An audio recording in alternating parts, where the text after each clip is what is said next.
पर ले, गांव अपने कंधों पर ले। इस लक्ष्य को लेकर के देश भर के हर एक गांव में जहां योजना बनाई जा रही है वहां 21 जनों की एक समिति बनाना ऐसा प्रस्तावित किया गया और उसे तय किया गया उसमें 50% कम से कम महिलाएं हों और पानी पीने के पानी की गुणवत्ता की जांच महिलाओं के जिम्मे हो।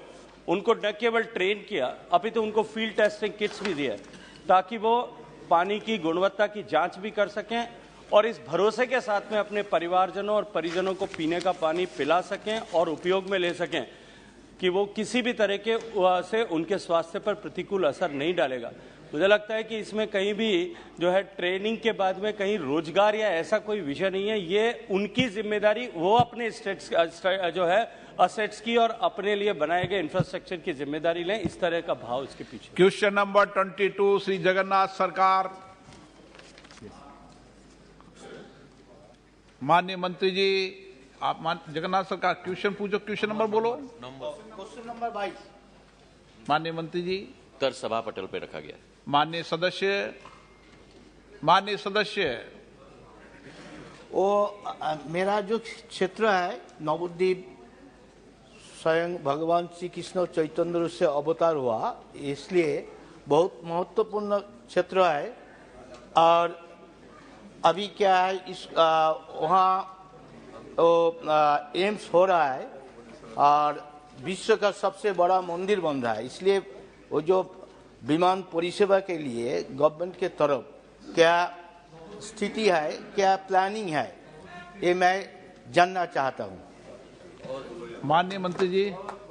अध्यक्ष महोदय, ये प्रश्न हमारे यात्रियों की सेवा और उनकी जो कठिनाइयां हैं उनके समाधान के विषय पर है। अगर सांसद महोदय जरूर आकर मुझे मिलेंगे, उस पर विस्तृत हम लोग चर्चा करेंगे। Shri Dayanidhi Maran.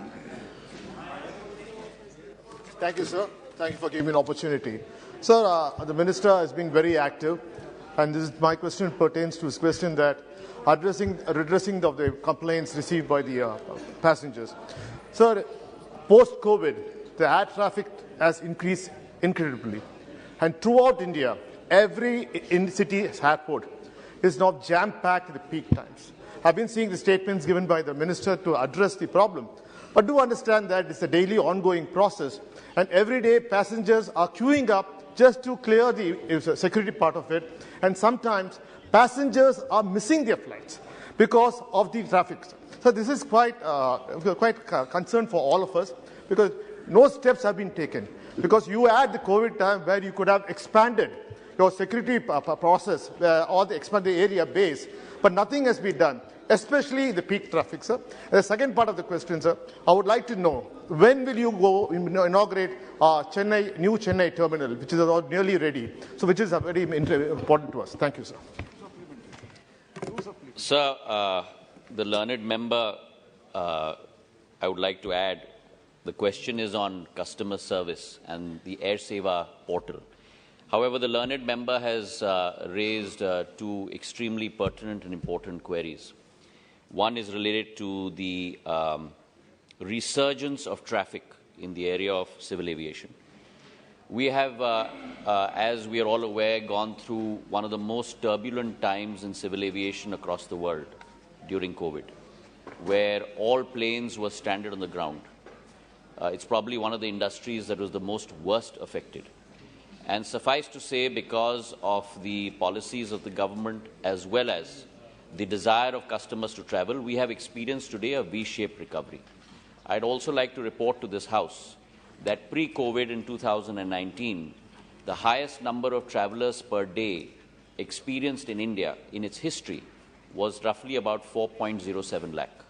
We have broken that barrier 3 days ago, and we have reached the target of 4.13 lakh passengers per day. This talks to a great deal in terms of this government's and the Prime Minister's prerogative of, first of all, democratizing the area of civil aviation, increasing the breadth of civil aviation as well as increasing the depth of civil aviation. That, of course, brings with it issues with regard to crowding at airports. Also, we have to understand that civil aviation has a seasonality to it. The festive season starting from October until February is the peak season. We then have the normal season from March till roughly about May. And then we have a lean season in the monsoon from roughly about June till the end of September. I have had a very detailed meeting with not only our airport operators yesterday, but along with that with immigration, along with that with CISF.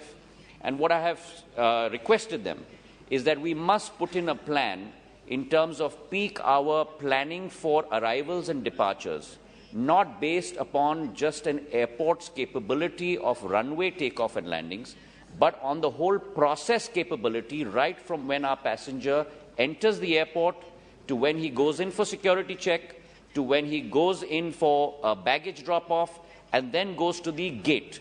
And look at the whole process based on which we should manage our number of arrivals and departures in peak hour traffic. So there's a great degree of volatility today. We need to smoothen out that volatility curve. All the airports have pretty much come on board, and very similar to the fog planning that we do in the winter schedule, I have requested them to also do this peak hour planning. Today, as we speak, that process is on, and I'm quite sure that we will be able to manage in India, unlike what we experienced in the US and Europe and many developed parts of the world. When there was a resurgence of traffic, there was mayhem at airports, baggage was getting lost. Our airports in India did a yeoman's job during that process, and even now with this new height of passenger traffic, we will smoothen out that process in the days to come. I'm very confident with our airport operators. Thank you. Srimati Mahua Motra. Mahua Motra ji. नहीं, आपने इनके बाद देना आप सब. Thank you, Honourable Speaker, sir, for allowing my question. Actually, this is related directly to customer service with air service, and I'd like to put the question to the Honourable Minister. This is something where a lot of aged people in India have children staying abroad and travel, say, once a year. Now, for example, if you're buying a ticket from Calcutta on Vistara to London, there is no direct flight, so the flight routes you to Delhi, via Delhi. You purchase a ticket which is Calcutta-Delhi, Calcutta-London. On the way, your luggage is booked through. On the way back, for example, a 75-year-old or 80-year-old couple, on the way back, they have to land in Delhi, wait at the baggage belt, take out their luggage, and then go themselves and rebook it to Calcutta. If you're going on British Airways, on the way through, it's fine. On the way back, for example, if the flight is via Bangalore, they have to be at Bangalore airport at the baggage belt, take out these heavy suitcases on their own, then go and rebook it to Calcutta. For example, if you're traveling British Airways from here to Paris and the changeover is at London, your luggage is booked through to Paris. You don't have to take it out in London. So is this something that we really need to take up with international airlines, that you're having to break this, and older people and disabled people have to face a huge amount of problems taking out luggage themselves, putting it in, so this is something if you could, this is something if we could please take up.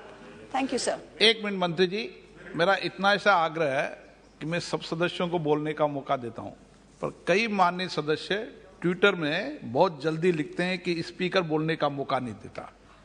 कम से कम उसका ध्यान रखें कि Twitter पे कभी speaker के बारे में न लिखे.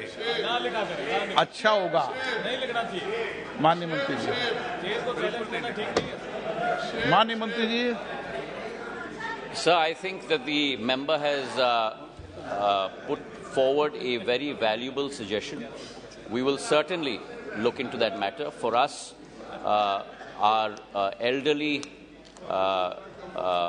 folks, our elderly population is an extremely important segment of our population, and it is our job to make sure that traveling becomes seamless and a very flexible process for them. So I shall certainly take that suggestion on board.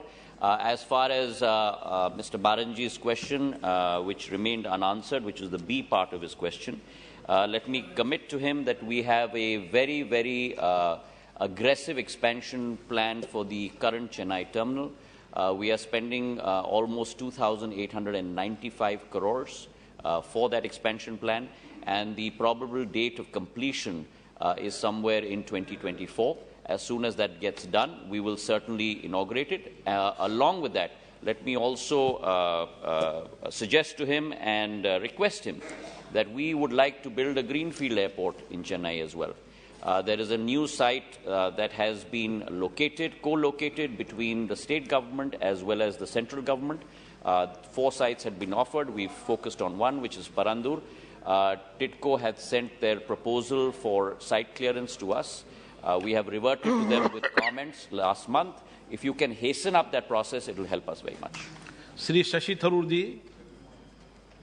Thank you very much, Mr. Speaker. I think this is an excellent omnibus question covering all the suggestions people are giving for airlines. And I wanted to mention one particular thing, is that the UDAN scheme, which of course serves underserved airports, we in Kerala are unable to benefit from this because none of our airports is technically underserved.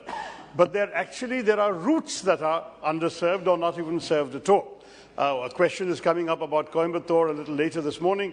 So classic example, there are no flights from any airport in Kerala to Coimbatore, even though it would actually be beneficial to people in eastern Kerala, in Palakkad, for example, where Coimbatore is the nearest airport. Could we not extend the benefits of the subsidy provided under the UDAN scheme to well-served airports with underserved routes? So, for example, when the governor, Sathasivan, used to have to go to Coimbatore from being governor of Kerala and Trivandrum, he had to fly to Chennai, change planes there and fly back to Coimbatore, which would be almost as long as going by road. And these kinds of things, we could easily have had a Trivandrum-Coimbatore flight, for example.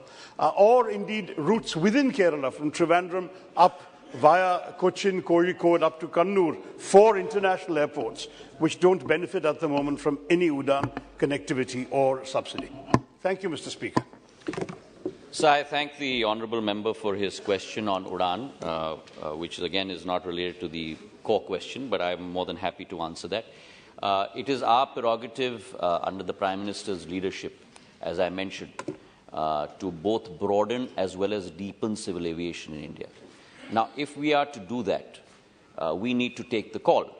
Are we going to do that with currently well-served airports in the country? Or are we going to both increase the penetration in rural areas as well as deepen that penetration in rural areas? And let me give a couple of examples of that. Many airports that have been wiped off the civil aviation map post-World War II, prior to independence in India, have resurfaced on the civil aviation map, all because of Prime Minister's Ude Desh Ki Aam Nagrik program. In the last 6 years, we have built out 70 airports, waterdromes and heliports under the UDAN Yojana. Airports that one would never have conceived of. Rupsi in Assam, Darbhanga, Jharsuguda in Orissa, Kishangarh in Rajasthan. Airports that today give robust connectivity to earlier unserved populations across the length and breadth of our country, ranging between 50,000 passengers to 5.5 lakh passengers each. We have limited resources. UDAN Yojana was given 4,500 crores in terms of capex and a viability gap funding program. Within that, today, we have transported in the last 6 years 1.1 crore passengers in our country that probably have never flown before in their lives. We have flown close to 2,15,000 flights in the last 6 years that would have never flown before. We have connected 70 airports along the length and breadth of India. And it is our target. Let me commit to our House, our hope that in the next 3 to 4 years, we will connect another 100 airports, waterdromes and heliports in India. Prior to independence, prior to 13-14, we had 74 airports in our country. Today, in a matter of 8 years, we have built out a total of 71 additional airports, waterdromes and heliports, taking it to 145. So we are committed, but it is important to identify what our priority is. Once we increase our breadth, increase our depth, then certainly we will look at these areas without doubt. Thank you. Question number 23, Shri Maluk नागर जी आगे भी है. माननीय जल शक्ति मंत्री प्रश्न को पढ़ा माना जाए. माननीय अध्यक्ष महोदय, उत्तर सभा के सदन के पटल पर रखा गया. माननीय सदस्य. तो एक तो मेरी प्रार्थना है कि जो प्रश्न आए उसका जवाब या तो शाम को जरूर मिल जाए या सुबह 9 बजे तक जरूर मिल जाए.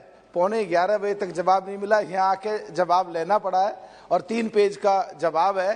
फिर भी मैं माननीय मंत्री जी से जानना चाहता हूँ कि जो माननीय अटल बिहारी वाजपेयी जी का सपना था कि जब बाढ़ आए तो उस बाढ़ को इस तरह पूरे देश में फैलाएं जो जहां सूखा पड़ता है उसको जोड़ा जाए।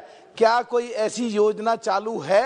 अगर है तो कितने प्रदेश उससे पूरे हो गए हैं? और जो इसमें जवाब में 14 जगह बिंदु दिए हैं कि वहां वहां गंगा जी के उस पे हम उसको संभालेंगे जो तटबंध कर रहे हैं, तो क्या बिजनौर जिले को, जिसमें बिजनौर लोकसभा और नगीना लोकसभा आती है, वहां कोई प्रोविजन रखा है? वहां के क्षेत्रीय विधायक जो बीजेपी का ही है, उसने उत्तर प्रदेश में मुद्दा उठाया, 63 करोड़ रुपए सैंक्शन हुए पड़े हैं, नाबार्ड ने सैंक्शन भी कर दिए हैं। तो क्या उनको लगा करके साझे के उपक्रम में कोई ऐसा सरकार का कोई प्रोविजन है जिससे पूरा गंगा जी जहां से निकलती है और आगे तक, और बिजनौर एकदम बिल्कुल उत्तराखंड के सीमा मेरी लोकसभा की मिली हुई है, क्या कोई प्रोविजन है? ऐसा है? धन्यवाद माननीय अध्यक्ष महोदय।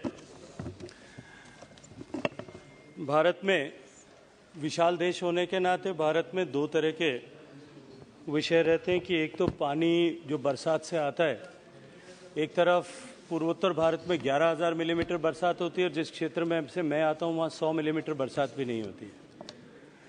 दूसरा, बरसात के क्षेत्रीय इम्बैलेंस के साथ साथ में बरसात के समय को लेकर के भी अलग अलग तरह की परिस्थितियाँ देश में हैं। ये सच है कि देश के बहुत बड़े हिस्से में हर साल बाढ़ आती है और देश के बहुत बड़े हिस्से में कई साल तक सूखा देखने को मिलता है। इसीलिए स्वर्गीय अटल जी ने ये स्वप्न देखा था कि देश में सरप्लस बेसिन से डेफिसिट बेसिन पे पानी ट्रांसफर किया जाए। उसी के चलते माननीय सुरेश प्रभु जी के नेतृत्व में जो कमेटी बनी थी इंटरलिंकिंग ऑफ रिवर्स की, उस कमेटी ने जो काम किया, बाद में पिछले 10 साल तक बीच में यूपीए के शासन में उसे शेल्फ कर दिया गया था, लेकिन पिछले 8 साल से वापस हमने उस पर काम किया है। 30 लिंक ऐसे आइडेंटिफाई किए गए देश भर में जहां सरप्लस बेसिन से डेफिसिट बेसिन पर पानी ट्रांसफर किया जा सकता है, और यदि वो सब धरातल पर उतर जाते हैं तो उससे लगभग 35 लाख हेक्टेयर जमीन को सिंचित किया जा सकता है। हजारों मेगावाट की हाइड्रो इलेक्ट्रिसिटी पावर जनरेशन की स्कीम्स को खड़ा किया जा सकता है। माननीय सभापति महोदय, क्योंकि ये अत्यंत महत्वपूर्ण प्रश्न है और इसी से संबद्ध 2 प्रश्न आज सूचीबद्ध हैं, इसलिए मैं इस विषय को थोड़ा विस्तार से कहना चाहता हूँ। उन 30 लिंक्स जो आइडेंटिफाई किए गए उनकी सबकी पीएफआर बनी है, उसमें से 15 की डीपीआर भी जो है वो लगभग कंप्लीट हो गई है। 5 प्रोजेक्ट को नेशनल पर्सपेक्टिव प्लान में प्रायोरिटी से लिया गया और उनमें से मैं गर्व के साथ में, खुशी के साथ में कह सकता हूं कि लगातार बार बार बातचीत करने के बाद में माननीय प्रधानमंत्री जी के जो है हस्तक्षेप के बाद उत्तर प्रदेश और मध्य प्रदेश ने एक नई शुरुआत इस देश में की। मैं माननीय उत्तर प्रदेश के मुख्यमंत्री और मध्य प्रदेश के माननीय मुख्यमंत्री का भी अभिनंदन करना चाहता हूं कि उन्होंने देश में ये नदियों के जोड़ने के प्रकल्प के लिए पहला समझौता भारत सरकार के साथ में किया। केन और बेतवा नदी दोनों को जोड़ने का बहुत बड़ा लाभ ऐसे क्षेत्र में होगा जहां पीने का पानी भी सब उपलब्ध नहीं था। बुंदेलखंड के उस सूखे रीजन जो उत्तर प्रदेश और मध्य प्रदेश दोनों के क्षेत्र में, वहां के जीवन में निश्चित रूप से इससे परिवर्तन आएगा। लेकिन इस स्थिति तक पहुंचने के लिए राज्यों को आपसी सहमति बनाने की आवश्यकता है। जो लिंक्स हमने, जो डीपीआर्स बनाई हैं वो राज्यों के साथ में शेयर किए हैं। राज्य अपने सहमति बनाएं और हम निरंतर राज्यों के साथ में बातचीत करके उस सहमति को बनाने का प्रयास करते हैं। केन और बेतवा लिंक परियोजना के लिए भी जब सहमति बनानी थी माननीय सभापति महोदय, मैं 3-4 बार खुद दोनों प्रदेशों में गया, दोनों से बातचीत की, अधिकारियों से बातचीत की, माननीय प्रधानमंत्री जी ने हस्तक्षेप किया, उसके बाद जाकर के वो सहमति बनी। और बहुत छोटे विषय को लेकर के राज्यों के बीच में मतभेद रहता है। मुझे लगता है कि हम सब सदस्य जो बैठे हैं सभी किसी न किसी राज्य से आते हैं और लगभग सभी राज्य कहीं न कहीं किसी न किसी रूप में इस नेशनल पर्सपेक्टिव प्लान से प्रभावित होते हैं। हम अपने राज्यों के साथ में बैठ करके उन्हें किस तरह से larger benefits of the nation and states अगर हम करें, इसको आगे बढ़ाएंगे तो निश्चित ही इससे लाभ होगा। क्वेश्चन ओवर है शॉर्ट में सर, बस हल्का सा, बस केवल हल्का सा दो पॉइंट में कि क्या ये जो ग्लोबल वार्मिंग है उसको ध्यान में रख करके हर साल पानी बढ़ना है, क्या सरकार की कोई योजना उसके तहत भी है? दूसरा, क्या उत्तर प्रदेश सरकार के साथ आपने तालमेल किया है जो वहां देरी हो रही है? बहुत बड़ी, मैं तो उत्तर प्रदेश सरकार का माननीय अध्यक्ष महोदय अभिनंदन किया है कि जो लिंक उनका था उस लिंक को लेकर के उन्होंने पहल की है। आने वाले मैंने आप सभी राज्यों के माननीय प्रतिनिधियों से आग्रह किया है कि हम भी अपने राज्य में इस तरह के इनिशिएटिव्स को लें। सिर्फ जो खड़ा हो जाएगा ना उसको कभी सप्लीमेंट्री क्वेश्चन विवेक नारायण जी। माननीय अध्यक्ष महोदय, ये अत्यंत प्रसन्नता की बात है कि भारत सरकार ने केन बेतवा लिंक परियोजना को मंजूरी दी है। उत्तर प्रदेश के साथ मध्य प्रदेश के अनेक जिले इस योजना से लाभान्वित होंगे। जहां एक और केन बेतवा नदी को जोड़ने की परियोजना से सूखाग्रस्त क्षेत्रों के जल संकट की समस्या का समाधान होने की उम्मीद है, वहीं दूसरी ओर कई पर्यावरण कार्यकर्ताओं ने पन्ना टाइगर रिजर्व व इसके प्रभाव की चिंता व्यक्त की है। राष्ट्रीय उद्यान के भीतर निर्माण कार्य की वजह से 46 लाख से अधिक पेड़ काटे जाने की संभावना है। टाइगर रिजर्व कई गंभीर रूप से लुप्तप्राय वन्य प्रजातियों का घर भी है।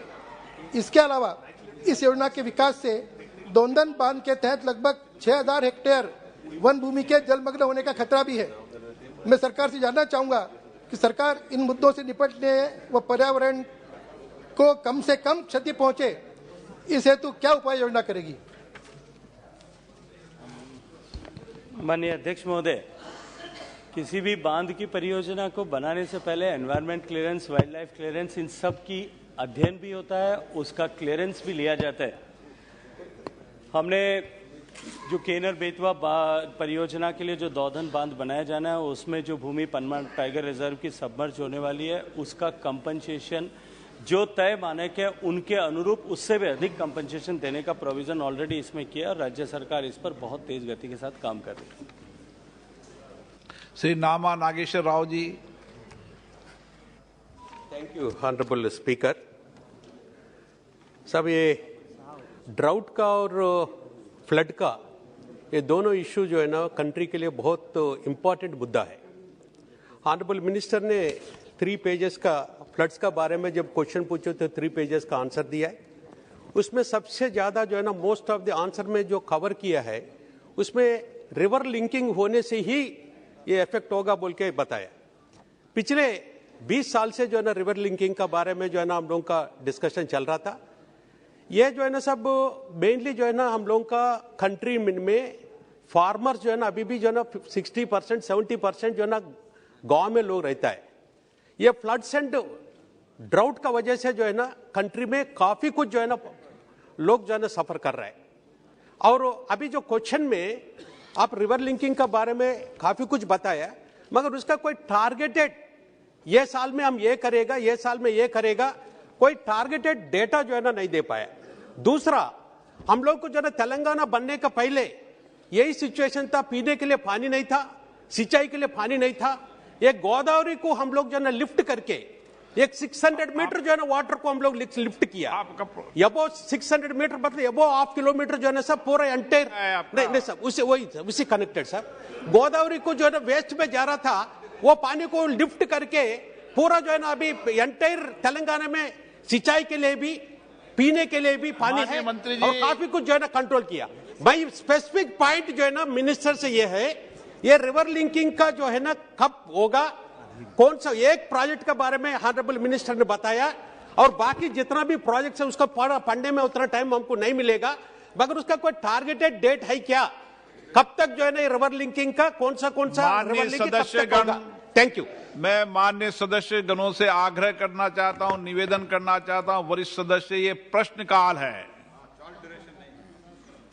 ये चर्चा का नहीं है, इसलिए प्रश्नकाल में प्रश्न पूछें और मंत्री जी भी प्रश्नकाल को समझकर ही जवाब दें। माननीय अध्यक्ष महोदय, मुझे लगता है कि माननीय सदस्य ने जो चिंता व्यक्त की है कि बहुत जल्दी करना चाहिए, हम सभी की चिंता, और मैंने इस पर विस्तार से सबसे आग्रह किया है कि हम सब लोग भी इसमें अपनी भूमिका का निर्वहन करें। अधीर रंजन जी। Sir, in the reply statement, Minister has mentioned that to strengthen the structural measures of flood management, Minister implemented during 11 and 12 planned flood management program for providing central assistance to states for works related to flood control and erosion. Sir, मैं जो district से आते हैं, Murshidabad district Bengal की, ये कटाव की चलते मुर्शिदाबाद डिस्ट्रिक्ट, मालदा डिस्ट्रिक्ट, बंगाल के सारे तबाह, हर रोज रोजाना ये तबाह के मंजर हमें देखना पड़ता। जमीन जायदाद, मकान, मस्जिद, मंदिर सब तबाह हो जाते हैं नदी की एक कटाव की चलते। बंगाल सरकार को आपने इससे मंत्री जी बंगाल सरकार को आपने इस जो स्कीम है, इस स्कीम में कितना पैसा देने का योजना बनाई है, ये बताइए। माननीय अध्यक्ष महोदय, वैसे ये प्रश्न जो मूल प्रश्न था उससे प्रत्यक्ष रूप से संबद्ध नहीं है। आपने जवाब दिए? नहीं, मैं जवाब दिए, मूल से संबद्ध नहीं है, फिर भी जवाब दिए आपके प्रश्न का। और तब मुझे लगता है अधीर रंजन जी, अभी तबाही की चिंता जितनी नदी की कर रहे हो उतनी कांग्रेस की तबाही की चिंता भी करना शुरू कर दो। आपको दिया हुआ जवाब के ऊपर मैं क्वेश्चन कर रहे हैं सर, जो माननीय सदस्य ने जो प्रश्न किया है, जो चिंता व्यक्त की है, वो निश्चित रूप से बहुत गंभीर है। लेकिन नदियों का कटाव जो है वो बहुत सारे विषयों से संबद्ध है। नदियों के फ्लड प्लेन्स में जिस तरह से एनक्रोचमेंट हुआ है वो भी एक कटाव का कारण बनता है। भारत सरकार ने राज्य सरकारों के नदियों के तटबंधों को सुरक्षित करने और इन कटाव को, इरोजन को रोकने के लिए जो योजनाएं बनाई हैं, उनमें पिछले वर्षों में अब तक 1282 करोड़ रुपए की सहायता राज्य सरकारों को दी है। प्राथमिक रूप से बहुत राज्यों ने इसमें उत्कृष्ट काम किया है। यदि मैं उल्लेख करना चाहूँ, उत्तर प्रदेश सरकार ने पिछले 5 साल के कालखंड में इस विषय को लेकर के बहुत गंभीरता के साथ में काम भी किया है। बहुत सारे जो है इस तरह के फ्लड इरोजन के प्रोटेक्शन के लिए काम किया है। जिस राज्य से माननीय सदस्य आते हैं, उस राज्य से भी यदि प्रतिवेदन आता है तो उस प्रतिवेदन पर चर्चा के बाद पे उस पर विचार किया जा सकता है। माननीय सदस्यगण, इस विषय पर बहुत लंबी सूची है। अन्य नियम के तहत मैं कोशिश करूंगा, आप लिख के देंगे तो प्रयास कर पे इस पे चर्चा कराने का प्रयास करूंगा। हाँ, लिख के दे देंगे तो कराएंगे। आप तो खड़े हो गए थे इसलिए आपको मौका दिया ही नहीं, मैंने आपको देने वाला था। क्वेश्चन नंबर 24, श्री के सुंदरम, आप लिख के दो, सरकार भी तैयार है, करा देंगे। सर, क्वेश्चन नंबर, अरे तैयार है ना, सरकार ने हाँ भरी है ना। आप विषय तो लिखते नहीं हो, फिर बताओ बस सदन में बोलते हैं। के सुंदरम 24, क्वेश्चन नंबर 24। माननीय मंत्री महोदय। अध्यक्ष जी, उत्तर सभा पटल पे रखा गया। Honourable members, Whether the government proposes to increase the number of international air services from Coimbatore International Airport, and if so, the details thereof. Sir, Coimbatore is a very, very important airport for all of us in Tamil Nadu. And let me place it on record that as far as the government is concerned, we have given 5 countries Coimbatore as a point of call: Sharjah, Dubai, Singapore, Sri Lanka, UK and USA, 6 countries. Along with that, sir, today we have connectivity to Sharjah of 10 frequencies per week and Singapore 14 frequencies per week. As we are all aware, civil aviation is an unregulated sector. Airlines make their own decision based on economic viability for connectivity to certain cities. It is our effort to make sure that all cities in India do get connected. Specifically, as far as Coimbatore Airport is concerned, there are a lot of works that are ongoing at the airport to improve the modernity of that airport. We are today looking at additional aprons, 7 aprons at a cost of 23 crores, the resurfacing of the runway at about 47 crores. We're also planning probably a new cargo terminal. All of these are keeping in mind our current air terminal capacity of 18,000 square meters and a total throughput of passengers of almost 3.6 million per year. Supplementary. Honorable Minister rightly told Coimbatore is an important city in Tamil Nadu. Sir, Coimbatore district itself has more than 1 lakh MSME factories. Nearby Tirupur and Karur having more than 50,000 MSME factories. Coimbatore has more than 500 large-scale investment, and Karur and Tirupur also has more than 500 large-scale investment factories. These 3 districts itself, more than nearly 20 lakh employees are working. The daily footfall of Coimbatore Airport is nearly 10,000. Out of 10,000, more than 5% are international travelers. So the buyers coming to Coimbatore from different destinations are facing very difficult. So the growth of the Coimbatore depends upon the airport expansion. More than 20 years it is pending. Industries, political parties, we are representing continuously, but government is telling the reasons. I am not satisfied with these reasons, sir. If you compare other small airports, then footfall and international services, you compare Coimbatore airport footfall and international services. Government take it seriously, give us an opportunity to run at least 5 international airports immediately. Thank you, sir. So the member has raised a very valid point. Airports require connectivity. That connectivity can only be granted to airports if we build maximum capacity in those airports. In my previous answer, I have detailed the current connectivity in Coimbatore, the current works that our government is undertaking to strengthen Coimbatore. But there is one big impediment to modernizing and expanding airports, and that impediment is the availability of land from state governments. Now, the honourable member is a representative of his state government in his state, in Tamil Nadu. I do hope and I do request him to take up with the same fervour that he has in this House, the same agenda with his state government in Tamil Nadu, because for many, many years, we have been asking for almost 627.89 acres of land for Coimbatore Airport to be able to ensure that today Coimbatore Airport, which can only avail of Code C planes to be able to land, which means 737s and Airbus 320s, we want to expand that facility to Code E aircraft so that wide-bodied aircraft can land in Coimbatore. But that is only possible if the state government gives us that land so that we can expand. And it is my commitment that if that land is made available to us by his state government in Tamil Nadu, then we will certainly expand that airport in the days to come.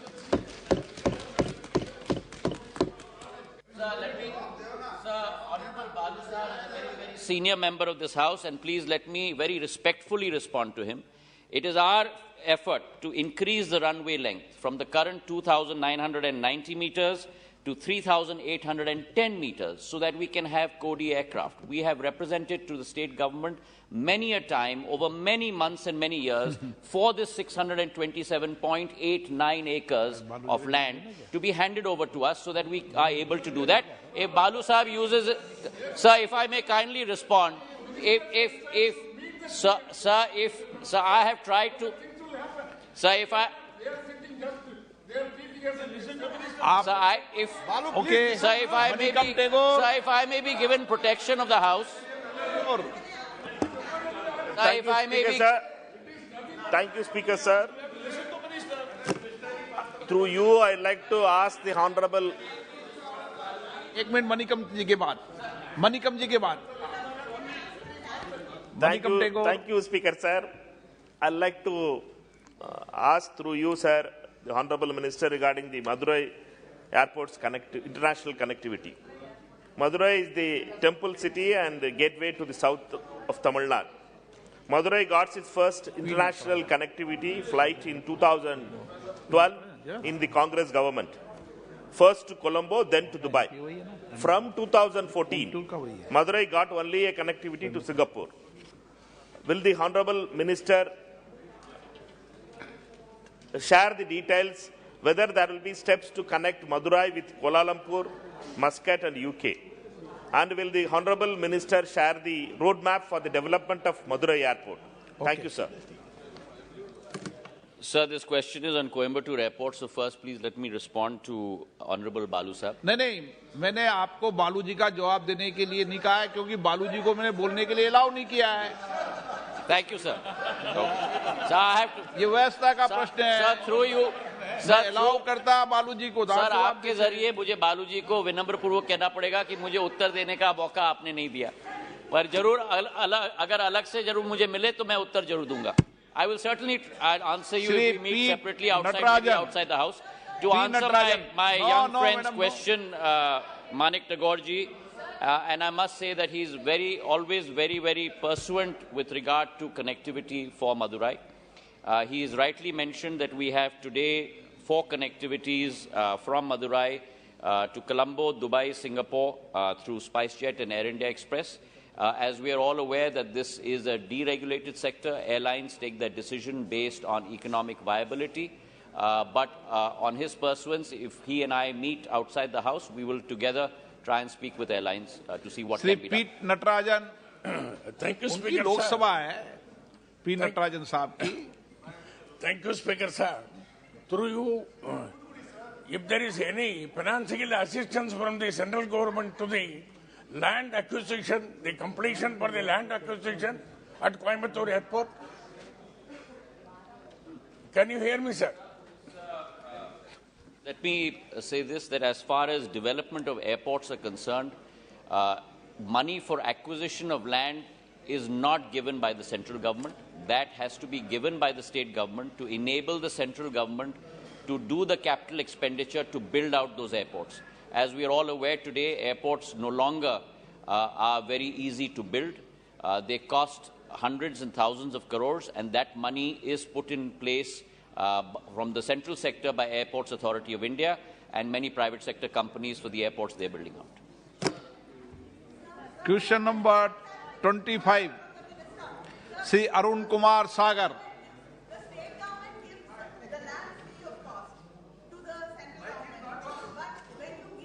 अध्यक्ष जी, उत्तर सभा पटल पर रखा माननीय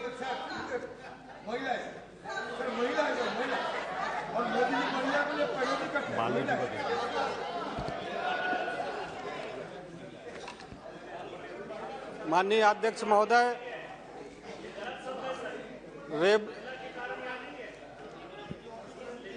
माननीय अध्यक्ष महोदय, railway के बाद सड़क यातायात देश की यातायात प्रणाली में महत्वपूर्ण भूमिका निभाता है। इस तत्व के अलावा देश की सामाजिक और आर्थिक प्रगति सड़क के विकास पर निर्भर करती है। हम सभी को इस बात की बड़ी खुशी है कि माननीय प्रधानमंत्री श्री नरेंद्र मोदी जी के केंद्रीय नेतृत्व में विगत वर्षों से राष्ट्रीय राजमार्ग की लंबाई 91,247 किलोमीटर जो अप्रैल 2024 में थी, वह 20 मार्च 2021 की स्थिति के अनुसार 50% बढ़कर 1,37,625 किलोमीटर हुई है। मान्यवर, निसंदेह देश भर में नेशनल हाईवे के निर्माण में काफी प्रगति आई है और हमने एक दिन में 37 किलोमीटर लंबे हाईवे निर्माण की गति हासिल की है।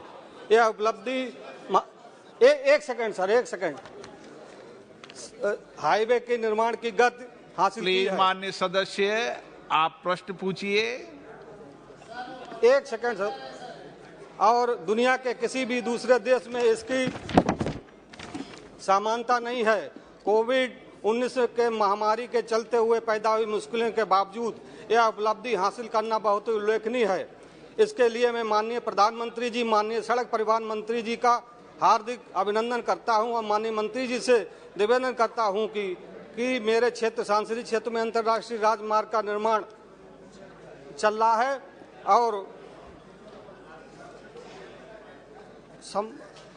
ओके, निर्माण कार्य मंत्री जी, नो, धन्यवाद। प्लीज। धन्यवाद अध्यक्ष जी। माननीय सदस्य ने जो एक प्रश्न खड़ा किया है वो इनके क्षेत्र से संबंधित है। नेशनल हाईवे 730C जो इनके क्षेत्र से होकर के गुजरता है और ये प्रोजेक्ट है under green national highway corridor project और ये वर्ल्ड बैंक का फंडेड प्रोजेक्ट है, ईपीसी मोड पर है। इनका जो प्रश्न है शायद ये आगे पूछना चाह रहे थे कि इनमें कुछ गुणवत्ता को लेकर के कुछ इनको महसूस हुआ है कमी, तो इसके बारे में मैं बताना चाहता हूं कि प्रधानमंत्री मोदी जी के नेतृत्व में जो सड़क निर्माण का कार्य है और सड़क निर्माण, सड़कों में गुणवत्ता, टेंडर प्रक्रिया में पारदर्शिता, ये हमारी प्राथमिकता है। और एक कॉन्ट्रैक्टर जो है उसको एक लैब स्थापित करने का भी निर्देश है, उन्होंने लैब भी स्थापित की है। अथॉरिटी इंजीनियर्स भी होता है जो भी स्टैंडर्ड को टेस्ट करता है। तो इनके लिए मैं बताना चाहता हूं कि इन्होंने वैसे भी पूछा है कि भाई इसमें जो कमी है, अगर कोई वर्क खराब पाया गया तो उसको हम दोबारा ठीक करेंगे और कोई भी गुणवत्ता पे समझौता नहीं करती नरेंद्र मोदी जी के नेतृत्व में सरकार। Thank you. Supplementary question. माननीय अध्यक्ष जी, माननीय मंत्री जी ने जो जवाब दिया है मैं संतुष्ट हूँ। धन्यवाद। और धन्यवाद। क्वेश्चन नंबर 26 डाल सिंह बिसेन। 26। माननीय मंत्री जी। Sir, a statement is laid on the table of the House. माननीय सदस्य। माननीय अध्यक्ष महोदय, बहुत बहुत धन्यवाद। यह मैंने ऐसा प्रश्न पूछा है अध्यक्ष महोदय जो उज्ज्वला गैस से संबंधित है और मध्य प्रदेश में लगभग 72 लाख उज्ज्वला गैस के कनेक्शन हैं।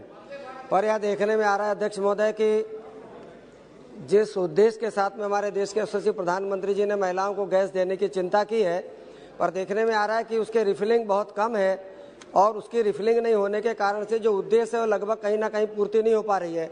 और मैं इसलिए मैं माननीय मंत्री जी से पूछना चाह रहा हूं कि क्या सरकार के सामने जब से उज्ज्वला गैस प्रारंभ हुई या जो प्रश्न के समय मैंने जो प्रश्न का 1 वर्ष का समय ऐसे कितने लोग हैं जो केवल एक बार गैस भराने के बाद दोबारा इन्होंने गैस नहीं भरा पाई और उनके कनेक्शन बंद पड़े हैं।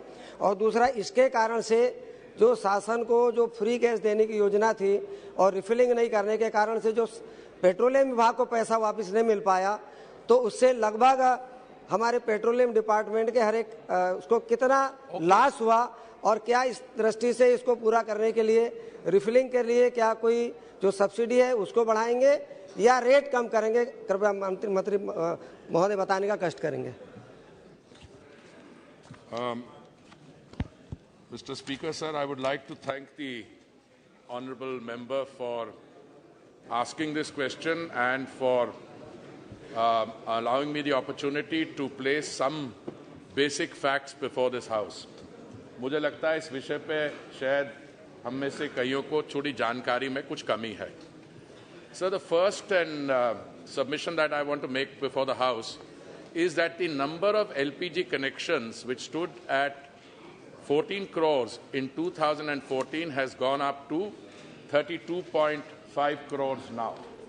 The Ujjwala scheme, which the honourable member is referring to, was introduced in 2016, and the intention was that by a stipulated date, we would have a total of 8 crores Ujjwala beneficiaries who would get, as per the scheme, the chula and 1 gas cylinder free, and then subsequently they would avail of purchases of Ujjwala cylinders. The scheme, which was introduced in 2016 for 8 crore beneficiaries, was completed many months in advance. If I remember correctly, 7 or 9 months before the stipulated date. We then took a decision subsequently, more recently, that to these 8 crore beneficiaries, we would add 1 crore additional beneficiaries. Now, that figure of 9 crores was also reached. In addition to that, we decided that maybe in order to meet the demand of those who felt that they needed it, and these are typically households of what is called below the poverty line. And then that below the poverty line, we added others who were also equally needy. And we added another 60 lakh. So today, 9 crores, 60 lakh beneficiaries of the Ujjwala scheme are there. Now, the honourable member suggests that some people did not take any cylinder after the first one. Yes, factually sahi nahi hai. मैं आपको कुछ आंकड़े देता हूं. The price of LPG, Mr. Speaker, sir, because we are 55% dependent on imports, is set in accordance with the international price, which in the domestic Indian context is dependent on what is called the Saudi CP, or the Saudi contract price. During the recent period, the Saudi contract price went up by 303% internationally. It went up from something like 250 to 960. But thanks to the measures taken by the government and the determined resolve of the Honourable Prime Minister, we were able to confine the price of domestic gas to as little as 28%, even though the international price had gone up to 303%. What is the present price now? I will, if you allow me to, if you allow me to complete that, I will give you all the answers. Even when the international price was going up, we maintained a lower price. Now the honourable member suggests that some people did not avail of. The consumption of Ujjwala beneficiaries on an average was 3 cylinders per household. And during this period, it has gone up to 3.69 cylinders per household. So the consumption is going up, not coming down. The consumption typically, Mr. Speaker, sir, depends on what a typical household needs. And a typical household, let us say, husband and wife and 2 children, on an average would need, in my assessment, but 3.5 or 4 cylinders at the most. Now we are in a situation of what we do with the international price. Now the honourable member, the leader of the opposition party? Congress party. Okay, Congress party. I have a basic submission to make.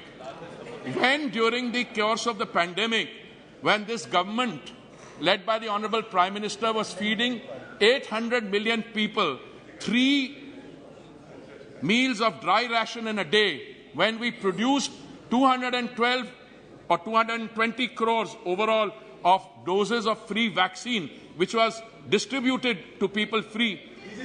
I am. Don't trot out this lame excuse. What has no? Rate of it, do you know the rate of it? I will please sit down. I will enlighten it. Whether subsidy has been prohibited under this government? I am not surprised you're being devastated at the polls because your basic facts are not right. Let me tell you what has happened. Let me tell you what has happened. I am quite happy to allow the honourable member to vent his this thing. I can fully understand his frustration. Let me give you the basic. Rupees 200 through direct beneficiary scheme, which goes straight into the khata or the account of the beneficiary of the 100 rupees per cylinder is being given. Now the answer which is sought, I will give you the full figures of Saudi CP declared by Aramco, which is the Saudi company.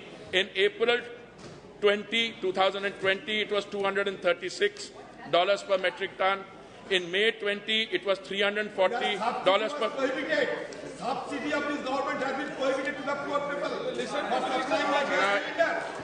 when I want to explain to the honourable member that in March 2020, when economic activity throughout the world came to a grinding halt, the price of gas dropped. When the price of gas dropped, subsidy was not necessary. Now when the price went up, we have introduced 200 rupees per cylinder beneficiaries. Why would you want us to give? But the prices have been dipping. You are not giving any respect to listen to us, Minister. this country. You have to listen to us. You are bound a place. You are expecting. प्रश्नकाल समाप्त। माननीय सदस्यगण, मुझे कुछ विषयों पर स्थगन प्रस्ताव की सूचना प्राप्त हुई है। मैंने स्थगन प्रस्ताव की किसी सूचना के लिए अनुमति प्रदान नहीं की गई। सभा पटल पर रखे जाने वाले पत्र आइटम नंबर 2